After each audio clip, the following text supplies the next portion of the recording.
guys. Today I'm going to talk about yarrow. My yarrow is finally getting good and established. It's not bloomed yet. It won't bloom till later on, probably June-ish, July, around in there. But you can use this part as well as the blooms. I usually snatch the blooms before I snatch anything. This will self-seed itself real easily if you just throw out some of the blooms around the area where you're at. Let's see if you can see it. Like I said, you can harvest this as well. This grows wild in a lot of places.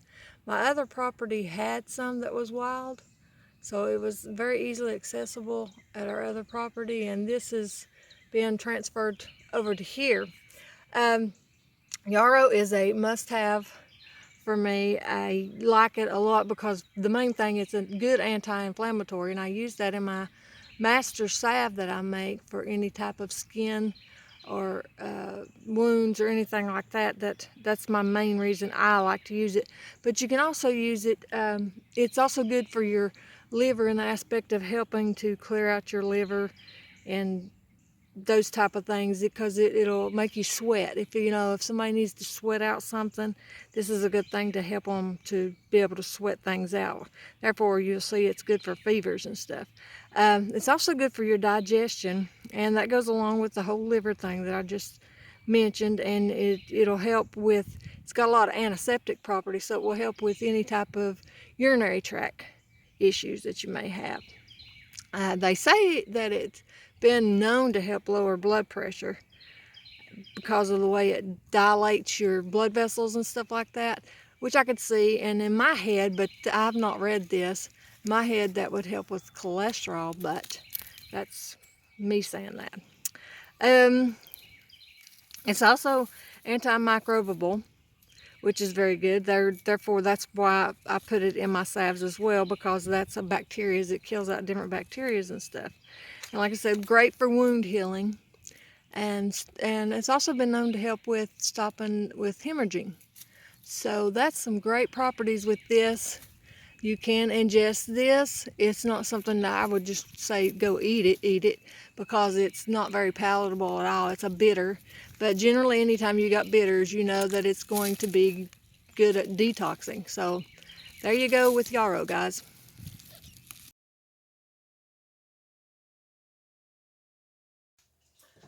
Hey guys, some different commenters asked me to show you a little bit about how I dehydrate or how I preserve my different herbs, and I'll probably do a better one on this at some point.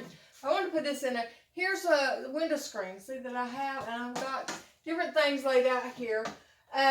Like this here is the chickweed and the clavers that I got the other day, and I've got some more that's continuing to dry, but these are pretty dry.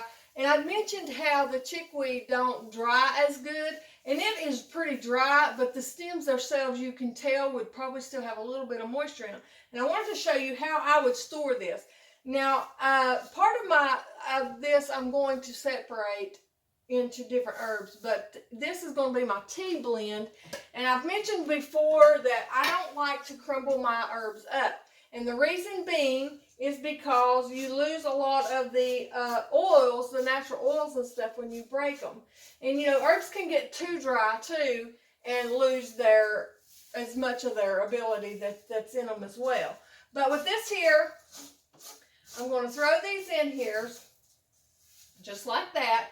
And what I tend to do is I take a smaller, actually a pint-sized mason jar when I get ready to make a lot of this, and I will crumble it up in my food processor or something and put it in the jar just for, a little while at a time, like, a month or two at a time, and then take it, from this and add to that, instead of having to do it all at one time and losing, because this will preserve a lot better in a fuller form than it will after you've already mashed it completely up. Now, we were talking about moisture content. I labeled this. This is my lymphatic tea blend with my chickweed, my clavers, and I'll be adding some of my the poplar tree that we did too, but I'm not going to add it into this actual blend. I want to add it as I need it in it, because it does have a bitter flavor, and I don't want to always use it, just put it bluntly. Anyway, we talked about trying to help make sure the moisture's out of these, because you don't know for sure sometimes if the moisture's completely out. Well, if you've watched any of my videos, you know I like to collect these little moisture things that we get from my vitamins and different things like that. Now, I will put 1 or 2 of those in there, in something that I'm not sure is completely dry. And you can also add like a coffee filter with a rubber band over it that will keep it from getting too much moisture, especially if you think you've got a lot of humidity in your house or wherever you keep it stored. Try not to keep it in a place that's very humid. So that's how I would do that. Now, like this dandelion here, I've got a regular lid on it. But you can also use the coffee filter over that and put it over top like that. With the dandelion, something I wanted to tell you guys. One morning, I went out, and I just done this the other day, so this is the first time I've actually figured this out. I went out before the dew had lifted and harvested a bunch of dandelion. And if you can see here, these dandelion over here have already started getting the white seedling things coming out on them. And these over here aren't so much. I don't know if you can see that good in the camera. But I figured out, because I picked them before the dew had left, it caused that moisture to be in there and caused them to still keep developing. When if I got them after the sun had dried them off real good, they stopped their development and they just dry up. So remember that, because I learned that one the hard way this week, or a couple weeks ago. Anyway, and another thing is you can preserve your herbs in oil. Now, it depends on what I'm going to use it for. I love to make my teas, so I do a lot of my stuff like that. That way I'll have it for either way. If you do it this way, you can decide later down the road you want some with oil in it, you want some, you want to make a salve out of some of it, or you want to make a tea out of some of it, or you make a tonic out of some of it. So when you dry it like this, you've got all those options down the road. But if you know for sure something that you're going to use something for, like this one here, this is my chamomile oil. And I like to keep, as you see here, this is a yeast jar. I like to keep any kind of amber colored jars that I have. And all I did to that is, at the time whenever I did it, I put it in a bigger jar, not necessarily this, but a pint-sized jar, and put my petals down in there, and then covered it with oil. Olive oil is what I used, and until it's just covered, and I let it set 4 to 6 weeks. And I strain it out through a paper towel, or not a paper towel, but I've got like diaper cloths, and I squeeze them out really good and get all that out, and then I put it in an amber colored bottle and label it so that I know what it is. And like the chamomile oil, I like to use this because it's good for your skin. I like to use it in different lotions and salves and stuff that I make for that. So that's already ready to go. All I'd have to do is add it to my salve mix. And then another way is to do tincture form, which I didn't get none of my tinctures out.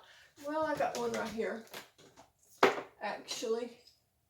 These here are, this one here is milk thistle, and then there's dandelion root.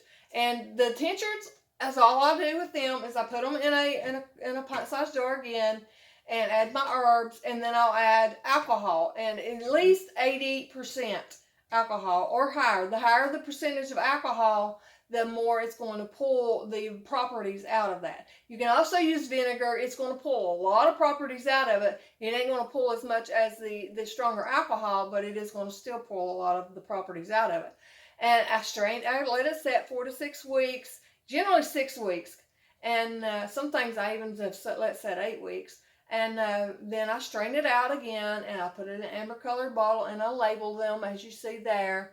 And sometimes I'll even like this dandelion root, I put on here 2 to 5 milliliters 3 times a day if you're actually treating something specific. A lot of times I'll just use this once a day in the afternoon just to help cleanse my liver and prep it for the next day's work. But anyway, wanted to quickly share that. If I didn't make anything clear, be sure just to comment in the comment section. And if it wasn't clear enough, I can make another video. I'm just trying to put this in here on another video, and so I'm trying not to keep it too long. But I'd be very willing to answer any questions that I can, that I know of. Anyway, I appreciate you guys. I bless you guys, and I will see you later.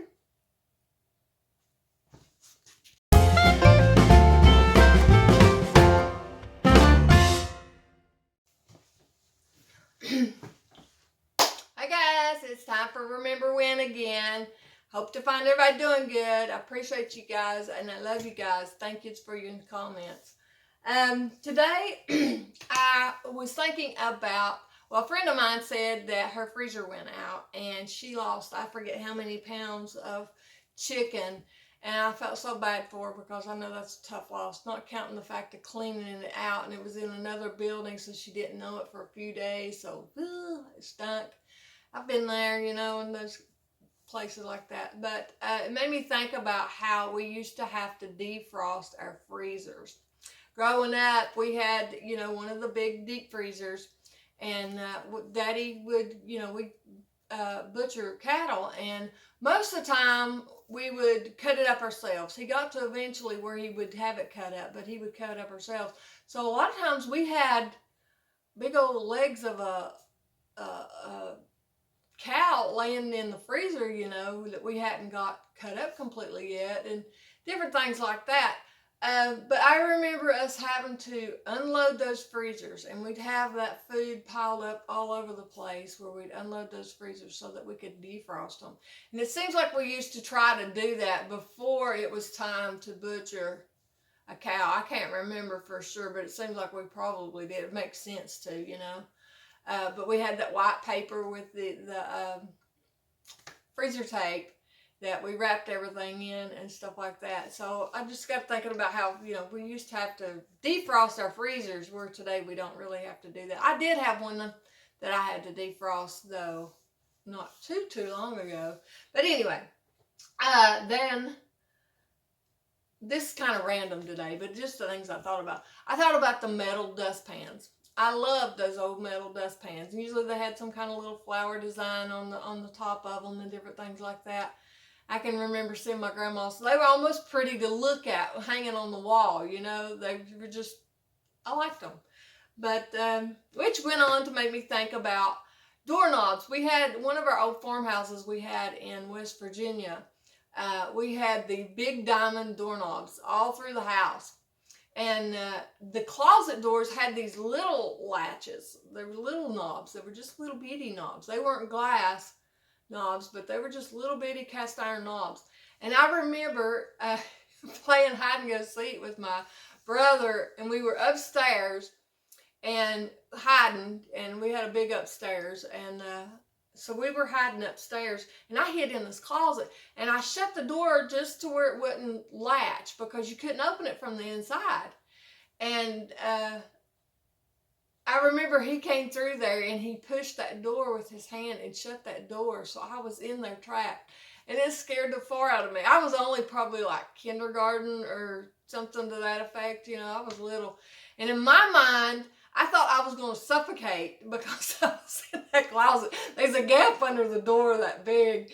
And I thought I was going to suffocate. I remember getting down on the ground, breathing under that door like I was going to suffocate or something, until I got my brother to go downstairs and get Mom or somebody to come and open that door, because you couldn't, they were hard to open. They weren't the easiest thing to open for a little kid, you know.